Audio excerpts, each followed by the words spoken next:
नमस्कार, कसे आहात सगळे? रेणुकाज रेसिपीमध्ये सगळ्यांचं खूप खूप स्वागत आहे. आजची जी रेसिपी आहे ती पुन्हा विदर्भ स्पेशल रेसिपी आहे. विदर्भात आम्ही ही जी रेसिपी आहे ती महालक्ष्म्या, नवरात्र अशा प्रकारच्या सणांना खूप करतो, पण तशीही घरोघरी ती रेसिपी पसंत केल्या जाते. आज माझ्या घरच्यांची सगळ्यांची फरमाईश होती की काहीतरी असं वेगळं कर. मग नेहमीच तेच ते करून कंटाळा आला होता, म्हणून म्हटलं चला आज मोकळी डाळ करूया. मोकळी डाळ ही चटणीच्या स्वरूपात पण खाल्ली जाते. काही काही लोक त्याला मेन हे म्हणून पण खातात, जसं भातासोबत वगैरे खूप छान लागते ती. आज मी तुमच्यासोबत जी रेसिपी शेअर करते आहे, तुम्ही मला सांगा, शेअर करा तुमचे अनुभव. तुमच्याकडे ही रेसिपी आवडली का? चला मग करायची सुरुवात. चला माझ्या किचन मध्ये माझ्यासोबत. आजची जी रेसिपी आहे मोकळी डाळ, त्याच्यासाठीचं साहित्य: भिजवलेली चणा डाळ, कोथिंबीर, हिरवी मिरची, त्यानंतर सुकं खोबरं, बेसिकचे मसाले आणि कढीपत्ता. एवढं साहित्य आपल्याला या रेसिपीला लागणार आहे. आता ही डाळ मी मिक्सरला काढून घेते, तोपर्यंत स्टे ट्यून्ड. आता ही जी डाळ आपण वाटलेली आहे मिक्सरला, ही मी कुकरमध्ये साधारण त्याच्या 2 शिट्या काढून घेणार आहे.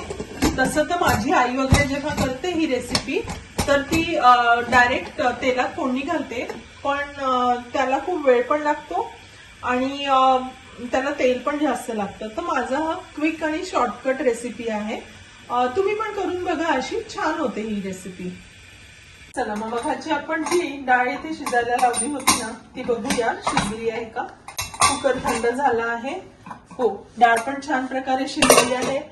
तुम्ही अशा प्रकारे शिजवून पण करू शकता किंवा ही डायरेक्ट पण फोडणी करू शकता, पण हा शॉर्टकट आहे आणि पटकन होते, कमी तेल पण लागतं. नाहीतर या डाळीला खूप जास्त तेल लागतं. चला मग आता ही डाळ जरा मोकळी करून घेऊया, तोपर्यंत स्टे ट्यून्ड. आपली डाळ मी मोकळी करून घेतली आहे हाताने. तुम्ही ती मिक्सर मध्ये पण फिरवू शकता, पण मिक्सर मध्ये फिरवून ना जरा त्याचा गाठा होऊ शकतो. त्यामुळे जरा बघा, याला तेल जरा बऱ्यापैकी लागतं. तेल टाकलं आहे, त्यानंतर टाकूया जरा मोहरी. मोहरी तडतडली की मग टाकायचंय हिंग आणि कढीपत्ता, हिरवी मिरची. चला आता आपली इथे मोहरी छान तडतडतीये. आता आपण त्यात टाकून घेऊया हिंग.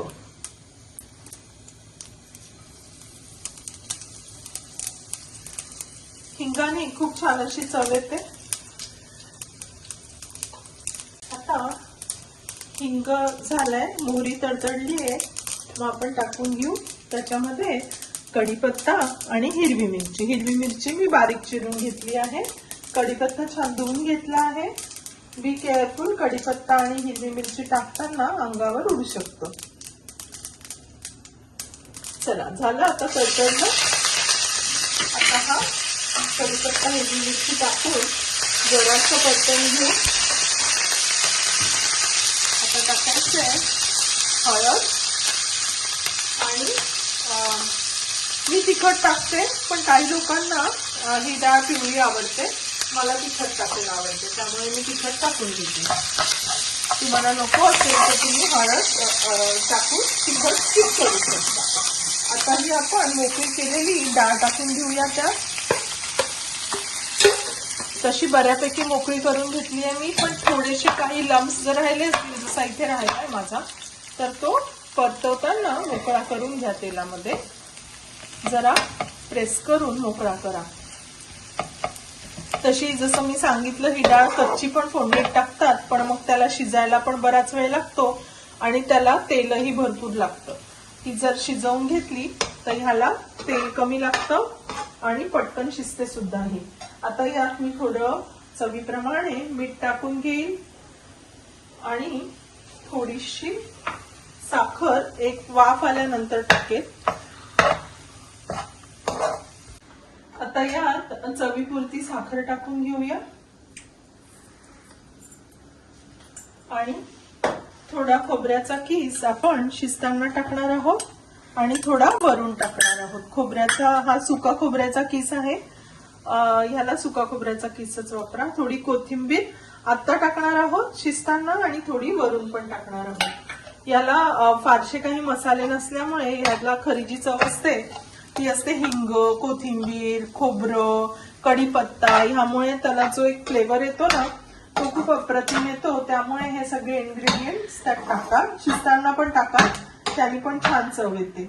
आता एक जरा वाफ काढूया. तसं तर डाळ शिजलेलीच आहे, पण थोडं साखर मीठ मिसळायला एक वाफ पुन्हा काढून घेऊ आणि मग आपली डाळ आहे ती रेडी टू सर्व.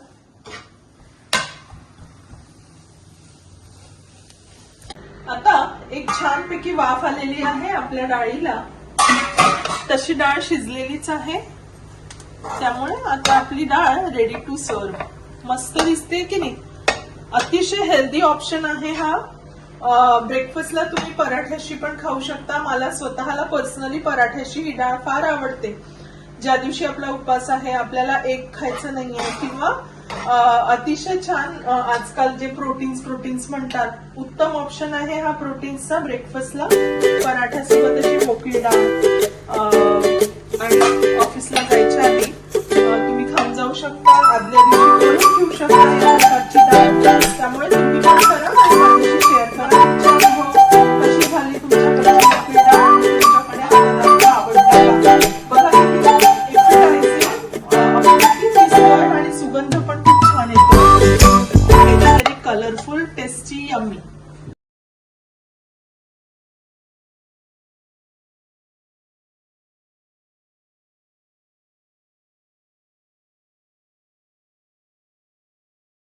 ये ना तू, तो शॉर्टच घेतोय फक्त. आई तू ते मायक्रोवेव्ह मधलं काढायचा भांड.